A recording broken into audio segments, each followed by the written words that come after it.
Bonjour tout le monde, bienvenue sur ma chaîne YouTube L'Univers de Nada. Avant toute chose, j'aimerais vous souhaiter un bon Ramadan Karim pour tous les musulmans. Et pour l'occasion, je vais vous faire la vraie recette du qalbelouz qui m'a été donnée par un chef. J'espère vraiment la réussir. Donc pour cela, on aura besoin d'1 kilo de grosse semoule. On utilise la plus grosse semoule, pas comme la semoule du makrout, la plus grosse. Et pour 1 kg de grosse semoule, on aura besoin de 750 g de sucre. Je sais c'est beaucoup mais c'est la recette. Ensuite, on aura besoin d'un demi-verre de thé qui égale environ à 40 ml d'huile ou bien de beurre. Et ensuite, on aura besoin d'un verre de 200 ml de fleurs d'oranger mélangées à l'eau. Donc ça fait la moitié, on met de la moitié de fleurs d'oranger et l'autre moitié l'eau. Tout d'abord, dans un récipient, on vient mélanger la grosse semoule, le sucre, et aussi tout à l'heure dans les ingrédients, j'avais oublié de dire, mais il faut aussi une pincée de sel. Et on vient mélanger. Il faut bien qu'on mélange, il faut pas qu'on distingue la semoule et le sucre.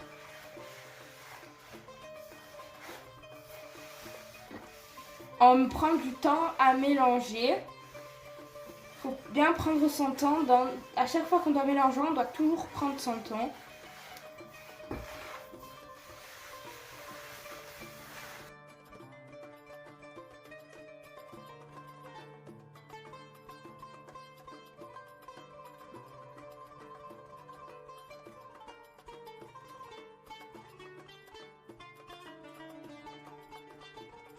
Donc une fois qu'on a bien mélangé la semoule et le sucre, on vient rajouter l'huile. On la rajoute et il faut bien mélanger.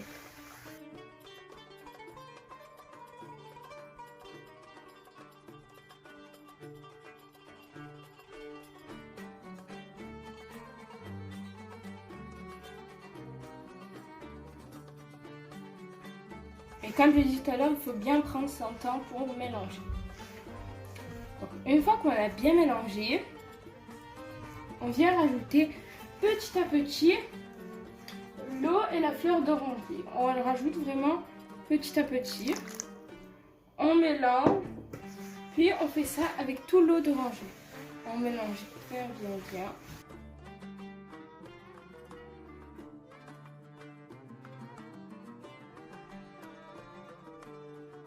Doucement, là, c'est vraiment l'étape où il faut prendre vraiment son temps, bien mélanger.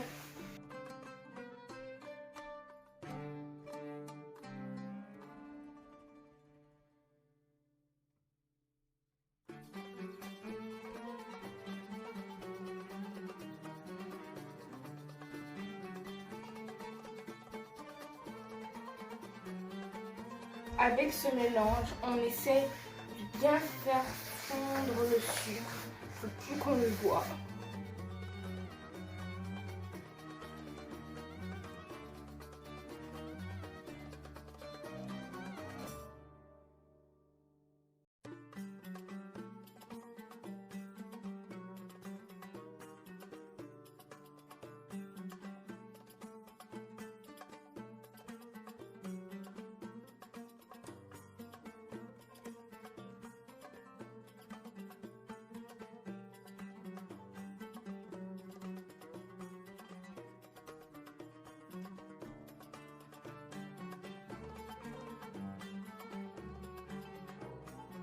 Donc, une fois qu'on a bien mélangé, moi j'ai dû mélanger plus de 5 minutes, on peut voir que le sucre il est bien fondu.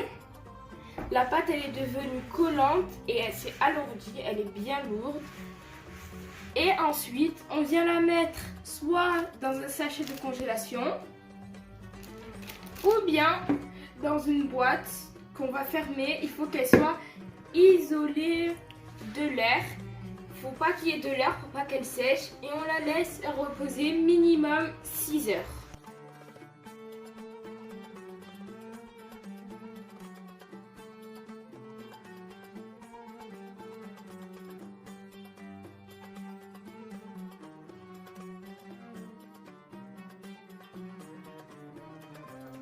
Pendant ce temps, je viens préparer le sirop, ou comme on l'appelle, le sherbet. Pour cela, on aura besoin d'un litre d'eau, de 500 g de sucre et d'une rondelle de citron. Tout d'abord, sur le feu, on vient mettre 1 litre d'eau, la rondelle de citron, puis on vient mettre le sucre. On vient allumer, on vient mélanger, puis on allume le feu. On le laisse bouillir et puis quand ça bout, on va le laisser 10 minutes, 5 à 10 minutes, puis on l'éteint.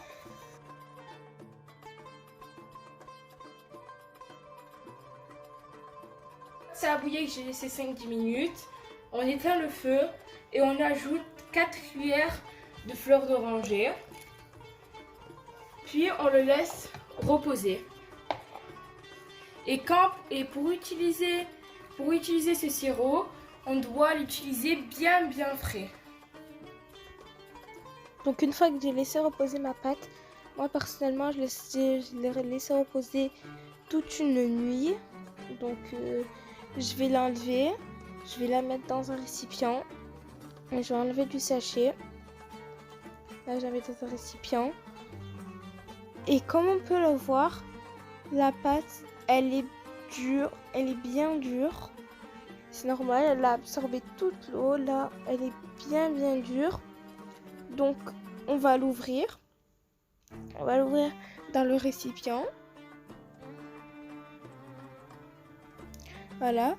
Une fois qu'on l'a bien ouvert, on vient prendre le même verre qu'on avait mis, où on avait mis l'eau et la fleur d'oranger, donc 200 ml, et on vient mettre de l'eau, donc ça fait 200 ml d'eau, et on vient en mettre petit à petit. On vient bien mélanger et on en met doucement. Moi après je vous dirai ça m'a pris combien. Donc voilà la pâte que j'obtiens. J'obtiens ce genre de pâte. Ça veut dire que dès que je la forme, dès que je la mets dans mes mains, elle est dure, mais après elle est facile à enlever. Elle est molle. Et donc moi personnellement, ça m'a pris environ le un quart du verre, donc environ 80 ml. Et donc on obtient ce genre de pâte. Voilà. Ensuite, on vient prendre un moule. Moi, j'ai pris un moule en aluminium de 22 cm de diamètre. Donc voilà, hein. C'est un moule basique en aluminium. Et donc, pour cette étape, on aura besoin d'eau, d'huile et on aura aussi besoin d'un pinceau. Donc tout d'abord, on commence. On vient mettre dans le moule. On vient le badigeonner d'huile. Voilà. Le badigeonne bien. Voilà. Et ensuite, donc une fois qu'on l'a bien badigeonné, on vient prendre la moitié de la pâte. Prends la moitié. Et on la met dans le moule. Ensuite, on vient l'étaler. Donc, on mouille un tout petit peu nos mains avec l'eau. C'est juste pour pas qu'elle colle. Et on vient étaler la pâte. Donc, on l'étale bien. Et ensuite, dès qu'on a fini d'étaler, on vient prendre une spatule et on vient lisser la surface. Et ensuite, on fait pareil. On fait pareil pour la deuxième moitié. Donc, on prend le moule, on le badigeonne d'huile. Ensuite, on met la pâte et on la lisse.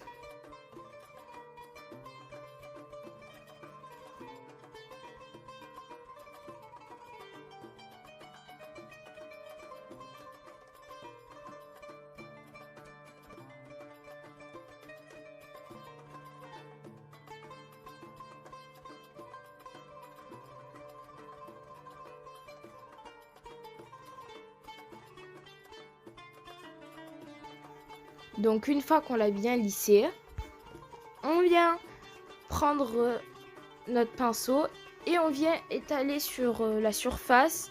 On vient l'étaler d'huile. On vient étaler la surface avec de l'huile. Voilà. Et on fait pareil pour la deuxième. Donc voilà. On étale bien, bien, bien.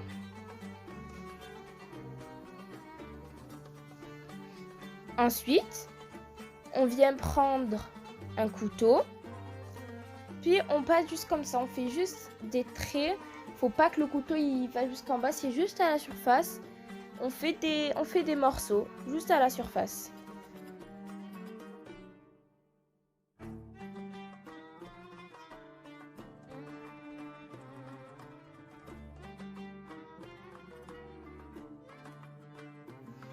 Donc ensuite, dès qu'on a fait nos parts, on vient prendre une amande et on met dans chaque part. Et aussi, si vous voulez, vous pouvez la farcir. Moi je ne l'ai pas farci, mais vous pouvez mettre des amandes, des cacahuètes concassées, des amandes concassées.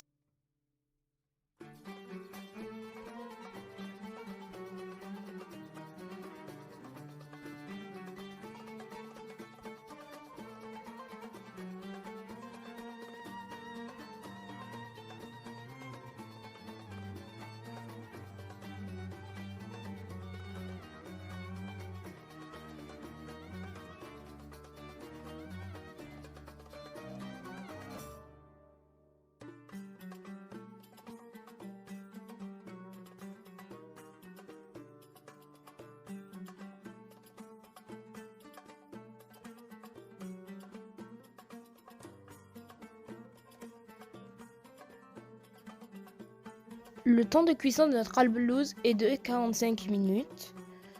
Donc, on préchauffe le four à 200 degrés, on n'allume que le bas, puis on met notre gâteau. Et au bout de 30 minutes, on peut voir que les côtés sont dorés. Du coup, on vient prendre notre pinceau et on étale du beurre fondu ou du semen sur toute la surface. Ensuite, on éteint le bas du four et on allume le haut du four jusqu'à ce que... Et on enfourne notre gâteau jusqu'à ce que toute la surface devienne dorée.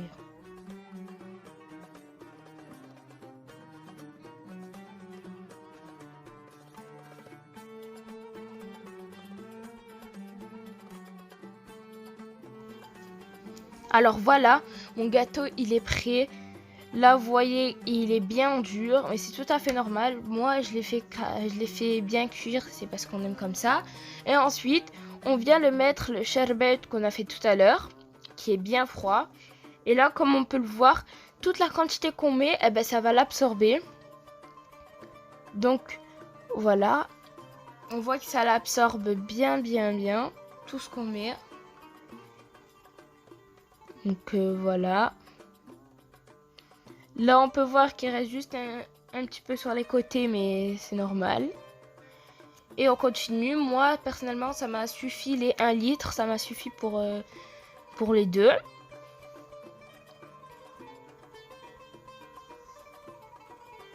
Donc là, comme voir, il reste que sur les côtés, mais c'est normal.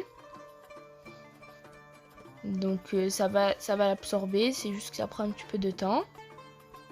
Donc on peut un peu toucher, un peu le mettre sur les côtés comme ça ça va un peu de partout.